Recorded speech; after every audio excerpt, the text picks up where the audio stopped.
ওমানের সালালায় বাংলাদেশ দূতাবাসের পক্ষ থেকে প্রবাসী বাংলাদেশি কায়েস আহমেদকে পুনর্বাসন সহায়তা বাবদ ৩৫০ ওমানি রিয়াল আর্থিক অনুদান দেওয়া হয়েছে। কায়েস আহমেদ বৈষম্য বিরোধী ছাত্র আন্দোলনের সমর্থনে একটি মিছিলে অংশগ্রহণের সময় গ্রেপ্তার হন।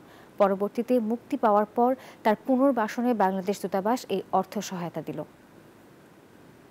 আপনারা জানেন, বৈষম্য বিরোধী ছাত্র আন্দোলনে এখানে ওমানে মিছিলে গ্রেপ্তার হয়েছি। তারপরও সরকার পক্ষ থেকে আমি যতটুকু পেয়েছি আমি মনে করি যে আমার জন্য অনেক, আমি সন্তুষ্ট, আলহামদুলিল্লাহ। ইতিমধ্যে বাংলাদেশ এমবিসি থেকে আমি কিছুটা সহযোগিতা পেয়েছি, আমাকে হেল্প করেছে এবং আপনারা যতটুকু আমাকে করেছেন আমি আপনাদের কাছে চিরঋণী, চিরকৃতজ্ঞ।